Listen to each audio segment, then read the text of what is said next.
ഗുരുദേവൻ്റെ കുടിലേക്ക് ഇതാ അവിടെ നമ്മൾ മുകളിൽ നിന്ന് സ്റ്റെപ്പ് ഇറങ്ങി താഴത്തേക്ക് വന്നിട്ടുണ്ട്. അപ്പോൾ ഇതാ അതിന് ചുറ്റുമുള്ള സ്ഥലങ്ങളാണ്. നല്ല കാറ്റാണ് ഇവിടെ കേട്ടോ, നല്ല കാറ്റുണ്ട്.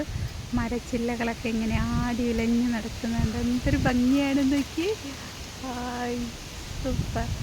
അപ്പോൾ ഇവിടെ നല്ല കാറ്റ് കേട്ടോ. എന്തൊരു സുഖമാണ് ഇവിടെ നടക്കാനായിട്ട്. ഒരു എന്താ പറയുന്നത്, ഒരു ഭയങ്കര ഭംഗിയുള്ള സ്ഥലമാണ്. അതിൻ്റെ മീതയിലേക്ക് ഇതാ അവിടെ ഒരു ക്ഷേത്രമുണ്ട്, ചെറിയൊരു ആ കുടിൽ അവിടെയാണ്. അവിടെ നിന്ന് നേരെ ഇവിടെ ഒരു ഗണപതി പപ്പ ഇരിപ്പുണ്ട്. ഗണപതി പപ്പ ഇരിക്കുന്ന സ്ഥലമാണത്. അവിടെ നിന്ന് ഇങ്ങനെ അവിടെ ഒരു അമ്മ ഇരിപ്പുണ്ട്. ഇങ്ങനെ എന്തോ ആലോചിച്ചിരിക്കുകയാണ്. ചുറ്റും മരങ്ങളൊക്കെ, നല്ലൊരു മാവൊക്കെ ഉണ്ട് കേട്ടോ. നല്ല രസമാണ് കാണാൻ. അപ്പോൾ നമുക്ക് ആ കുടിലേക്ക് നമ്മളവിടെ നിന്ന് അങ്ങോട്ട് ഇറങ്ങി വരുന്നത് കേട്ടോ. സ്റ്റെപ്പ് ഇറങ്ങി അവിടെ എത്തി. അപ്പോൾ നമ്മൾ ആ കുടിലേക്ക് കയറാൻ പോവുകയാണേ. കണ്ടോ, അതിൻ്റെ ചുറ്റിനും നല്ല ഭംഗിയാണ് കാണാൻ. അപ്പോൾ ഇവിടെ അപ്പൂപ്പൻ ഇരിപ്പുണ്ട്, നമ്മുടെ ഗുരു അപ്പൂപ്പൻ ഇരിപ്പുണ്ട്. ഇതാ നല്ല എന്താ പറയുക, മുണ്ടൊക്കെ ഉടുത്ത് ഓണക്കോടി ആക്കെ ഉടുത്ത് ഇങ്ങനെ ഇരിക്കുവാണ്. ഇരിക്കുന്നുണ്ട് ശരിക്കും ഒരു ആളിങ്ങനെ ഇരിക്കണ പോലെ. ഗുരുവിൻ്റെ മുഖം നല്ല പ്രസന്നമായിട്ടാണ് ഇരിക്കുന്നത്. ശരിക്കും ഒരാളവിടെ ഇരിക്കുന്നതായിട്ട് നമുക്ക് ഭയങ്കരമായിട്ട് തോന്നും. അപ്പം നമ്മുടെ ഗുരുദേവൻ ഒത്തിരി കഷ്ടപ്പെട്ടല്ലേ ഈ ഒരു ലോകമറിയപ്പെടുന്ന ഒരാളായി മാറിയത്. ഒരുപാട് കഷ്ടപ്പാടുകളൊക്കെ സഹിച്ച് ഒരുപാട്. അപ്പം നമുക്ക് ഇവിടെ ഗുരുവിൻ്റെ ഒരു വലിയ ഇവിടുത്തെ രീതികൾ പറ്റിയൊക്കെ ഇവിടെ എഴുതി വെച്ചിട്ടുണ്ട്. നമുക്ക്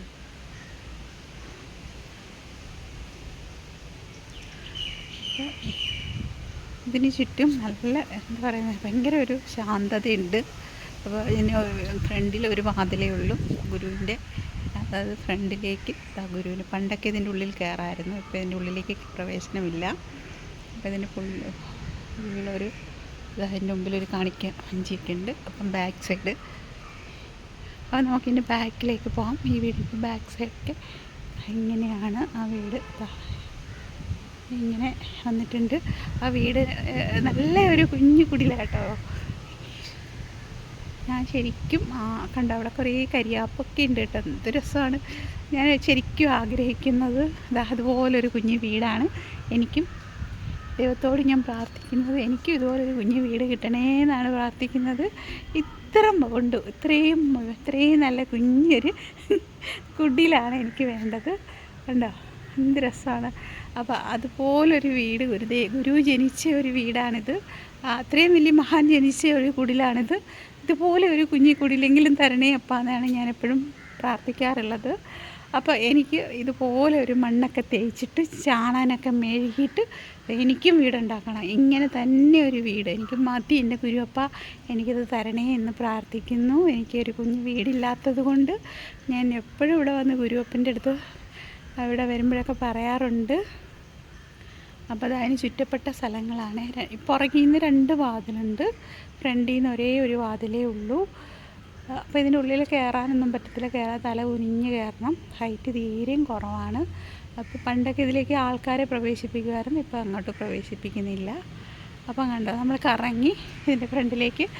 അപ്പോൾ ഇതിൻ്റെ ചുറ്റപ്പെട്ട സ്ഥലങ്ങളാണ് ഇതൊക്കെ. അവിടെ എല്ലാം ഓരോ വൃക്ഷങ്ങളും മരങ്ങളും ഒത്തിരി എല്ലാം നല്ല ഔഷധ ഗുണങ്ങളുള്ള ചെടികൾ അങ്ങനെയൊക്കെ ഉണ്ട് കേട്ടോ അതിൻ്റെ അകത്ത്. അപ്പം നല്ല രസമാണ്. ഇതൊക്കെ കണ്ടോ, എന്ത് രസമാണ് നോക്കി. അപ്പോൾ ഇരിക്കുമ്പോൾ തന്നെ ഭയങ്കര ഒരു ശാന്തതയുണ്ട് അപ്പോൾ എനിക്കും എൻ്റെ ഗുരുവപ്പ എനിക്കും ഇതുപോലെ ഒരു കുഞ്ഞു വീട് തരണേ. ഇതൊക്കെ തന്നെ ധാരാളമാണ് ഒരു മനുഷ്യർക്കൊക്കെ ജീവിക്കാൻ, ഒരു ഫാമിലിക്കൊക്കെ. പണ്ട് കാലത്ത് ഇങ്ങനത്തെ വീടല്ലായിരുന്നോ. അപ്പം ആ വീട്ടിലൊക്കെ ജീവിക്കുന്ന ഒരു ഭയങ്കര ഒരു സന്തോഷകരമായ ജീവിതങ്ങൾ നയിച്ചവരുണ്ടല്ലോ നമ്മുടെ ഭൂമിയിൽ. അപ്പോൾ അതുപോലൊരു വീടാണ് എൻ്റെ ഒരു സ്വപ്നത്തിലുള്ളത്. അപ്പോൾ എനിക്കത് സാധിച്ചു തരണേ എന്ന് ഞാൻ എന്താ പറയുന്നത്, ദൈവത്തോട് പ്രാർത്ഥിക്കുന്നു. എന്തായാലും അത് സാധിച്ചു തരുമെന്ന് ഞാൻ വിശ്വസിക്കുന്നു ഈശോയോ.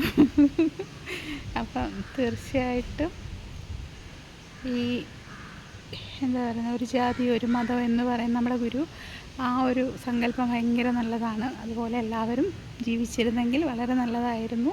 പക്ഷേ അങ്ങനെയൊന്നും ആരും ഈ ലോകത്ത് ജീവിക്കുമെന്ന് എനിക്ക് തോന്നുന്നില്ല. എങ്കിലും അവർക്കൊക്കെ അതിനുള്ള മനസ്സുണ്ടാവട്ടെ എന്ന് പ്രാർത്ഥിക്കാം. അപ്പോൾ എന്താ ആ സ്റ്റെപ്പ് ഇറങ്ങിയാണ് ഇങ്ങോട്ടേക്ക് വരുന്നത്. ഇതാ ഇങ്ങനെ വന്ന് കയറും.